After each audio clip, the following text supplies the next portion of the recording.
Genesis Readers chapter 7.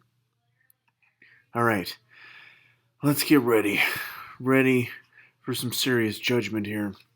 Now, as we move through this chapter, man, God's just going to lay it on thick. He is just going to wipe everything out. So as you move through this chapter, we have to hold on to a bit of hope. Go into the ark. There is salvation. All around, it's going to be literally a whole sea. Everything will die. And in this sea, in this ocean, there is one small speck, an island, a boat, one small piece of hope. Beyond that, nothing. So, as we continue to do that, as we look at that, I want you to think of your own lives too. It's how it often works. Sometimes we look around us and it just seems like a dark day, month, week, year, whatever it is, whole spell in your life. When that happens, God has always left you with some spark, some little piece of hope that you're going to have to cling to, or all of this other stuff here is going to drown you. You can't let that happen. You got to cling to the ark. Well, he's found Noah righteous before his generation. Now, I want you to take note of this. This is going to come into play in chapter 8. Now, you know it's 2 and 2, right? Yeah, male and female of every bird and beast and crawling thing and all that stuff. But look here. That's actually not true. It's actually not what's in the story. You are actually to take 7 pairs of all clean animals. By clean, he means animals that are good for sacrifice. Take with you 7 pairs of clean animals. Animals that are capable of being used for sacrifice on an altar to the Lord. The rest, the unclean animals, well, yes, that's where it's 2 and 2, just a pair. As we continue, we'll see this word show up again. In 7 days, I will send rain on the earth. I will blot it out from the face of the ground. What's going to happen here is a reverse of creation. It took 7 days to create the world, and in just 7 days from this announcement to Noah, it will all come undone. Again, Noah has yet to say a word. Chapter 6, now again in chapter 7, nothing. Noah just did all that the Lord had commanded him. Still has not spoken. Now, in Old Testament scholarly study, they realize that these documents are so old that some of them have been cobbled together, it seems like, from different sources. So as we think of a novel or a book, we often think, right, there's one author, and he writes the whole thing from start to finish. Okay, that's normally when what we think of as a book. Well, the Noah story is so old, and other stories in the Old Testament are so old, it seems as though, as instead of one author, it seems like an editor has maybe compiled some sources. So if you're reading through chapter 7, all of a sudden this thing starts to repeat itself. You've got verse 6 through 10, 600 years, flood waters, God's commanding Noah, 7 days. So this seems to be a source. Here's one source. And then in verse 11 to the end of the chapter, here seems to be another source.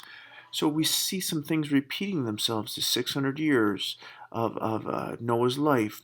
The fountains burst open. People enter the ark.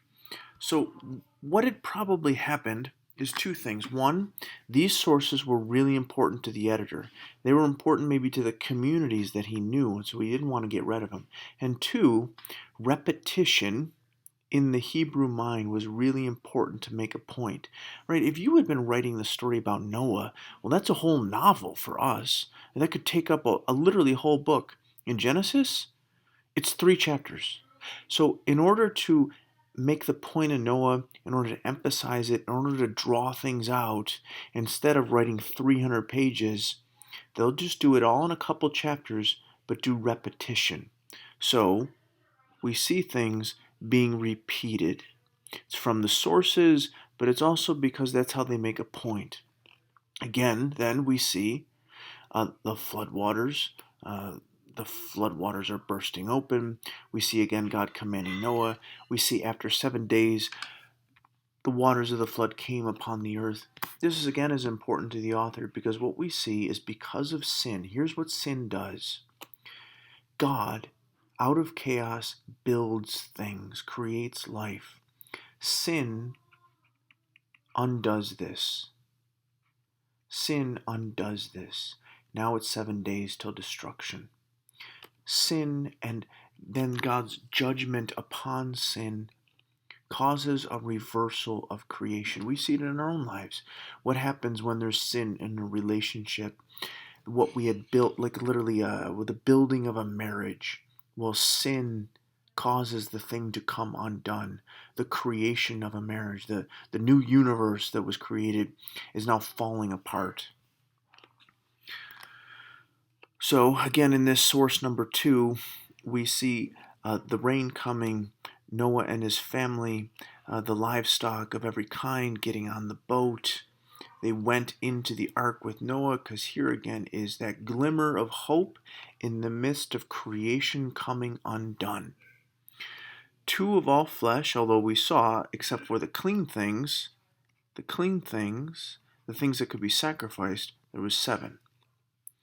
Those that entered, male and female. Again, this of course reminds us of the creation narrative in Genesis 1 and 2. The Lord shut him in the ark. Oh, thank God for that. Hope in the midst of the flood. 40 days. This, of course, will be a huge theme throughout the rest of the Old Testament. 40 days, Noah's in the ark. 40 days, Israel's in the desert. 400 years, Israel is enslaved in Egypt. 40 years, Israel is in captivity in Babylon. This number of 40 or sets of it, 40 days, 40 years, or 400. These are often periods of profound waiting, where you don't see God maybe doing anything. 40 days, God didn't seem to be around. Those 40 years in the desert didn't seem to be around. Those 40 years when Israel was enslaved, God didn't seem to be around. If in the Old Testament you see some version of 40 or 400, it's usually indicating that this is a time of profound waiting for the people of God, knowing, though, that God will show up. All flesh died. Only Noah was left, and those who were with him in the ark. Noah then has a almost Christ-like quality to him. Only those who were associated with Noah, only those who were with Noah, or read here also Christ, were saved. So again, we see judgment is the reversal of creation. Judgment, God's judgment because of sin, judgment brings its destruction, fire, flood, and this is the complete undoing of building, planting, founding. Only God gives true hope. When this stuff happens, when the undoing of creation happens, we say things like pick ourselves up by the bootstraps, or when I fall, I get up again. No, we're not talking about that. We're not talking about a hard time. We're talking about death. We're talking about what sin did, brought death. If sin brings death, then we're not talking about, dust yourself off. When judgment comes because of sin, which results in death, only God can give true hope when this happens, because only God can truly create He is the one alone of Genesis chapter 1. There is no one else. There's no human helping with Genesis chapter 1. Only God can bring forth life from death. Take care. See you soon.